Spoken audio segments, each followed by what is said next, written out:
Hello बच्चों, आप सबका आपके अपने चैनल गोविंद लेक्चर्स में हार्दिक स्वागत है। तो आज की इस क्लास में हम कक्षा 8 गणित विषय के कार्यपत्रक 17 को हम सॉल्व करेंगे। इसमें हम सीखेंगे भाजकता के नियमों को कि जब हम एक संख्या का दूसरी संख्या में भाग देते हैं तो हम कैसे डायरेक्टली पता कर सके कि उस संख्या का भाग उसमें पूरा पूरा जाएगा या नहीं जाएगा। ठीक है, तो चलिए शुरू करें। पहला प्रश्न लिखा गया है भाजकता के नियम लिखे। में भाजकता के नियम लिखने हैं। लिखना है 4 की भाजकता का नियम। इसका 4 की भाजकता का नियम लिखना है। तो 4 की भाजकता का नियम है कि जिस संख्या के इकाई और दहाई से बनी संख्या, जिस संख्या के इकाई और दहाई अंक से बनी संख्या यदि 4 से विभाजित हो तो वह संख्या भी 4 से क्या होगी, विभाजित होगी। जैसे उदाहरण के जरिए मैं आपको समझाता हूं। जैसे ये आपके पास बहुत बड़ी संख्या है, जैसे मैंने कुछ भी लिखा ये। अब इतनी बड़ी संख्या को चेक करना है कि इसमें 4 का भाग पूरा पूरा जाएगा कि नहीं जाएगा। तो हमें कुछ नहीं देखना, हमें देखना है इसके इकाई और दहाई अंक को। कितना है, 24। अब 24 में देखना है कि क्या 4 का भाग पूरा पूरा जाता है। तो हम कहेंगे कि हाँ, 24 में 4 का भाग पूरा पूरा जाता है, मतलब इस पूरी संख्या में भी 4 का पूरा पूरा भाग जाएगा। तो 4 की भाजकता का नियम कहता है कि जिस संख्या के इकाई और दहाई के अंकों से बनी संख्या वो कितनी है, 24 है, उसमें अगर 4 का पूरा पूरा भाग जाता है तो उस पूरी संख्या में भी 4 का पूरा पूरा भाग जाएगा। ठीक है। दूसरा नियम है 9 की भाजकता का नियम। किसका नियम, 9 की भाजकता का नियम। अब देखो 9 की भाजकता क्या कहती है। 9 की भाजकता कहती है कि जिस संख्या में हम 9 का भाग देना चाहते हैं यदि उस संख्या के सभी अंकों का योग क्या हो जाए, 9 से विभाजित हो जाए, तो वो पूरी संख्या भी क्या होगी, 9 से विभाजित होगी। जैसे उदाहरण देके मैं आपको समझाता हूं। जैसे मैंने लिखी संख्या ये, इसमें हमें चेक करना है कि क्या इसमें 9 का भाग पूरा पूरा जाएगा कि नहीं जाएगा। तो इन सभी अंकों की हम जोड़ करेंगे। कितनी आएगी, 6 और 1, 7 और 1 8, 14 और 8 कितना हो गया, सॉरी 12, 12 और 8 20, 20 और 7 27। देखो अंकों का योग कितना आ गया, 27। अब 27 में 9 का भाग जाता है, मतलब इस पूरी संख्या में भी 9 का भाग जाएगा। इसी तरह मैंने संख्या लिखी कुछ दूसरी। जैसे मैंने लिखा ये लिखा, ठीक है। इसके अंकों का योग कितना हो रहा है, 9 और 2 11, 11 और 6 या 17, 17 और 5 22, 22 और 9 30 और 22 और 9 31 और 5 36। योग कितना हो रहा है, 36। देखो 36 में 9 का भाग जाता है, मतलब इस पूरी संख्या में भी 9 का भाग जाएगा। तो 9 की अगर भाजकता चेक करनी है तो उस संख्या के सभी अंकों का आपको जोड़ करनी है, और उस जोड़ में अगर 9 का भाग जा रहा है तो उस पूरी संख्या में भी 9 का भाग जाएगा। ठीक है, आगे बढ़ते हैं 11 की भाजकता का नियम। अब 11 की भाजकता क्या कहती है कि जिस संख्या के सम और विषम स्थान, किसी संख्या के सम और विषम स्थान के अंकों का जो योग है, अंकों का जो योग है या तो बराबर है या फिर वो क्या है, वो 11 से विभाजित है। क्या बोल रहा है, यदि संख्या के सम और विषम स्थान के अंकों के योग का जो अंतर है वो या तो क्या है, 0 है, या फिर कितना है, 11 से विभाजित है, तो ऐसी स्थिति में वो अंक 11 से विभाजित होगा। देखो संख्या लेके आपको बताता हूं। जैसे मैंने संख्या लिखी 52 173, ठीक है। इसमें सम अंक कौन कौन से हैं, सम अंक एक तो 2 पे होगा, एक 4 पे होगा। इन दोनों की जोड़ कितनी है, 9। विषम अंक कौन कौन से हैं, 5 1 और 3, इनकी जोड़ कितनी है, 5 और 3 8 और 1 9। देखो 9 - 9 कितना हुआ, 0। दोनों का अंतर 0 आ रहा है, मतलब इसमें 11 का भाग जाएगा। उसी तरह मैं और संख्या लिख लेता हूं। जैसे मैंने लिखी 89,012, ठीक है। अब देखो 89,012, इसमें सम अंक कौन कौन से हैं, 2 के स्थान पर और 4 के स्थान पर। इन दोनों की जोड़ कितनी होगी, 10। विषम स्थान पर कौन कौन है, 8 और 2, इनकी जोड़ कितनी होगी, 8 और 2 10। देखो दोनों का अंतर यानी दोनों को घटाने पर कितना आ रहा है, 10 में से 10 0 आ रहा है, मतलब इसमें 11 का भाग पूरा पूरा जाएगा। तो आपको क्या रखना है कि किसी संख्या के सम स्थान और विषम स्थान पर जो अंक मौजूद है उनकी आपको जोड़ करनी है, और उस जोड़ का अंतर यदि 0 आ जाए या 11 से विभाजित आ जाए तो वो संख्या 11 से विभाजित होगी। ठीक, उम्मीद करता हूं आपको समझ में आया होगा। चलिए आगे बढ़ते हैं। कौन सी संख्या है जो 10 से विभाजित होगी। अब हमें 10 की विभाजकता का नियम पढ़ना है। तो इसको मैं मिटा देता हूं ताकि मैं आपको आगे समझा सकूं। तो देखो 10 की विभाजकता क्या कहती है। 10 की विभाजकता आपके सामने कहती है कि जिस संख्या के इकाई का अंक क्या हो, 0 हो। क्या हो, इकाई अंक 0 हो, उस संख्या में 10 का भाग पूरा पूरा जाएगा। देखो पहली संख्या में 300 में 10 का भाग पूरा पूरा जाएगा क्योंकि इकाई का अंक 0 है। दूसरी में भी 0 है मतलब पूरा पूरा जाएगा। इसमें इकाई का अंक 0 नहीं है यानी नहीं जाएगा। इसमें इकाई का अंक 0 है यानी जाएगा। इसमें नहीं जाएगा, इसमें जाएगा, इसमें नहीं जाएगा, इसमें जाएगा और इसमें नहीं जाएगा। तो 10 की विभाजकता क्या कहती है कि जिस संख्या के इकाई का अंक 0 है उसमें 10 का भाग पूरा पूरा जाता है। आगे 2 से विभाजकता चेक करनी है।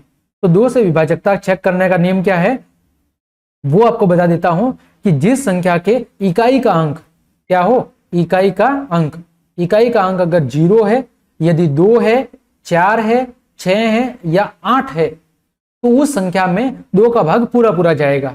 जिस संख्या के इकाई अंक क्या है, इकाई का अंक या तो 0 है या 2 है या 4 है या 6 है या 8 है तो उस संख्या में 2 का भाग पूरा पूरा जाएगा। देखो पहली संख्या में इकाई का अंक 2 है, पूरा जाएगा। इकाई का अंक 4 है, पूरा पूरा भाग जाएगा। इकाई का अंक 1 है, नहीं जाएगा। 8 है, जाएगा। इकाई का अंक 6 है, जाएगा। इकाई का अंक 1 है, 2 का भाग नहीं जाएगा, नहीं जाएगा, जाएगा और जाएगा। ठीक है, तो ये था 2 का नियम। अगला है आपका 5 का नियम। तो देखो 5 का नियम क्या कहता है कि जिस संख्या का इकाई अंक, जिस संख्या का इकाई अंक या तो 0 है या 5 है तो उस संख्या में 5 का भाग पूरा पूरा जाएगा। देखो पहली में 0 है, जाएगा। इकाई का अंक 5 है, जाएगा। 7 है, नहीं जाएगा। 0 है, 5 का भाग पूरा पूरा जाएगा। 3 है तो नहीं जाएगा। 8 है तो नहीं जाएगा। 5 है तो जाएगा, जाएगा, जाएगा। तो जिस संख्या की इकाई का अंक 0 या 5 होता है उसमें 5 का पूरा पूरा भाग जाता है। अगला 5वां, जो कथन सत्य है उसके सामने राइट टिक लगाना है और जो असत्य है उसके सामने क्रॉस लगाना है। यदि कोई संख्या 5 से विभाज्य है तो क्या वह 10 से भी विभाजित होगी? तो ऐसा जरूरी नहीं है। जैसे 55 में 5 का भाग जाता है लेकिन 10 का नहीं जाता। यदि कोई संख्या 2 से विभाजित है तो क्या वह 9 से विभाजित होगी? ये भी जरूरी नहीं है।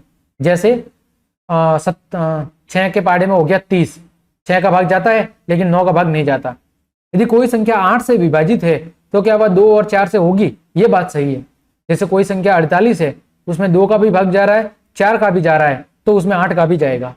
ठीक है, आगे प्रश्न संख्या 6, विभाजकता के नियमों के आधार पर जांच करके बताइए। देखो 824 में 2 का भाग जाएगा, 3 का नहीं जाएगा। क्यों? क्योंकि इसके अंकों का योग कितना हो रहा है? 4 और 2 6, 6 और 8 14 हो रहा है इकाई का अंकों का योग। तो 14 में 3 का भाग नहीं जाएगा। 4 का जाएगा क्योंकि इकाई अंक कितना है? इकाई और दहाई 24 है यानी 4 का जाएगा। 5 का नहीं जाएगा क्योंकि इकाई का अंक 0 और 5 नहीं है। 6 का नहीं जाएगा क्योंकि इसमें 2 और 3 दोनों का भाग नहीं जाएगा। 8 का जाएगा क्योंकि 2 का भी जा रहा है, 4 का भी जा रहा है। 9 का नहीं जाएगा क्योंकि इसके अंकों का योग कितना है? 14 है। 10 का नहीं जाएगा क्योंकि इकाई का अंक 0 नहीं है। 11 का नहीं जाएगा क्योंकि सम और विषम स्थानों के अंकों का जो अंतर है, अंकों के योग का अंतर, वो 0 या 11 नहीं है। इसी तरह हमें चेक करना है। 625 2 का नहीं जाएगा। देखो 5 और 2 7 और 6 13, 13 में अंकों का योग 13 है यानी 3 का भी नहीं जाएगा। 4 का भी नहीं जाएगा क्योंकि इकाई और दहाई अंक कितना है? 25 है और 25 में 4 का भाग नहीं जाता। 5 का जाएगा क्योंकि इकाई का अंक 5 है। फिर 6 का नहीं जाएगा क्योंकि 2 और 3 का दोनों का भाग जाना चाहिए, तो इसमें 3 का भी नहीं जाएगा, 2 का भी नहीं जाएगा। 8 का नहीं जाएगा, 9 का नहीं जाएगा, 10 का नहीं जाएगा और 11 का, तो 11 का भी नहीं जाएगा। ये आपको चेक करके बताना है।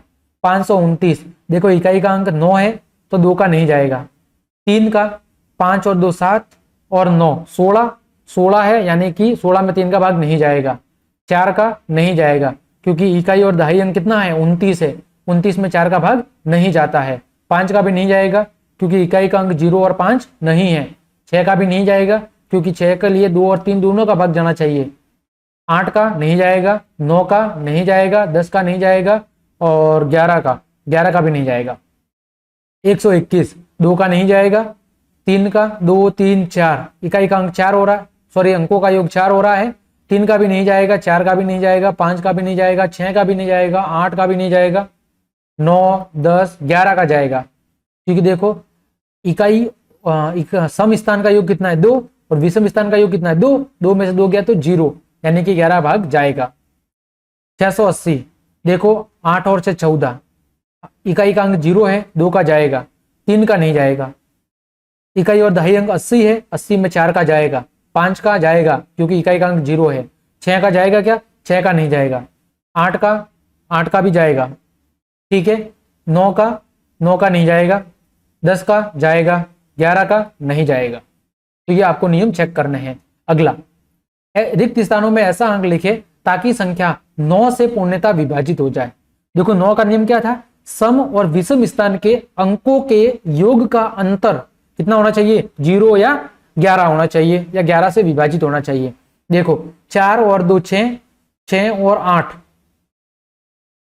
यहां पर हमें विषम स्थान लाना है। तो देखो यहाँ पे कोई संख्या हमने रखनी है, तो देखो सम अंक ये है और ये है, 7 और 2 9 है ना, 1 2 3 4 5, यानी यहाँ पर कुछ भी अंक है x माना, तो देखो सम ये अंक है 2 और 4, तो 7 और 2 कितने हो गए 9, तो 6 और 4 10, 10 और कितना होना चाहिए कि ताकि 9 का भाग चला जाए, सॉरी 9 के भाग के लिए तो अलग का नियम है, ये 11 के मैंने गलती से बता दिया, 9 का भाग है, तो 9 के भाग के लिए जो अंकों का योग करना है, और अंकों के योग में अगर 9 का भाग जा रहा है तो उस संख्या में भी 9 का भाग जाएगा।